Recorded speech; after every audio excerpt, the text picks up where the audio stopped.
अखिलेश यादव की समाजवादी पार्टी ने मंगलवार को अपने 16 उम्मीदवारों की पहली लिस्ट जारी की।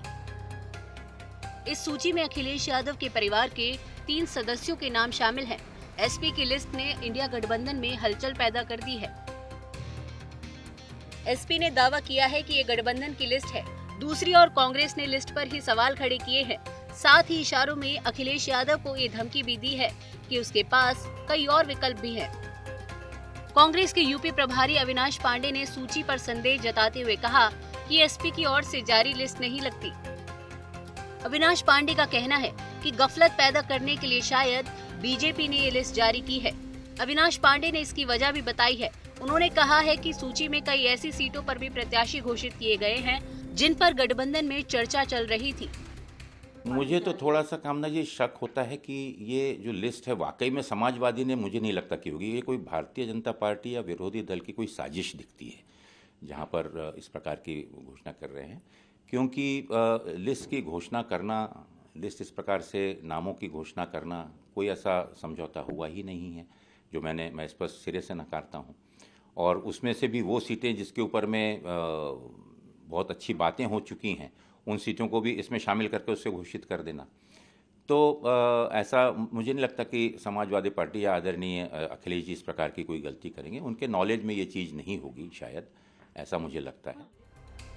कांग्रेस ने इशारों में एसपी को धमकी भी दी है। अविनाश पांडे ने कहा कि कांग्रेस गठबंधन को मजबूत करने के लिए काम कर रही है। यदि कोई दूसरी पार्टी गठबंधन के खिलाफ काम करती है तो कांग्रेस के पास भी दूसरे विकल्प खुले हैं। कांग्रेस हर कीमत पर इस गठबंधन को सफल बनाने के लिए पूरा सहकार्य सहयोग कर रहा है और आगे भी करेगा समाजवादी पार्टी की तरफ से इस तरीके का। लेकिन सामने से अगर कुछ हिडन एजेंडा अगर क्लियर दिखता है कि अगर कोई हिडन एजेंडा इस प्रकार से हो और उसको लेकर अगर समाजवादी पार्टी कार्य कर रही है, तो जो भी लोग कांग्रेस की ओर या इंडिया गठबंधन की ओर काफ़ी आशा और उम्मीद से देख रहे हैं, कांग्रेस उसमें एक जिम्मेदार राष्ट्रीय पार्टी की हैसियत से निश्चित रूप से इस चीज़ को नहीं होने देगी। क्योंकि देखिए, ऐसा है कि जरूरी नहीं है कि यहाँ पर अन्य पूरे ऑप्शन नहीं है। दूसरी ओर समाजवादी पार्टी ने कांग्रेस के आरोपों को सिरे से खारिज कर दिया है। बस्ती सीट से एसपी के प्रत्याशी घोषित किए गए राम प्रसाद चौधरी ने दावा किया है कि ये सूची इंडिया गठबंधन की है, केवल एसपी की नहीं। शाक्य ने कहा कि यदि कांग्रेस के नेता इसका विरोध कर रहे हैं तो उन्हें पूरी जानकारी नहीं है। गठबंधन की लिस्ट है, समाजवादी पार्टी की लिस्ट, मैं समझता हूँ ये गठबंधन की लिस्ट है, ये पीडीए की लिस्ट है और इसको लेकर ही हमको जनता के बीच जाना है। आगे जहाँ भी होगा, कांग्रेस पार्टी के राष्ट्रीय, समाजवादी पार्टी के राष्ट्रीय नेता लोग आपस में मिल बैठ के सीट शेयरिंग को लेकर कांग्रेस और एसपी के बीच तकरार नई नहीं है।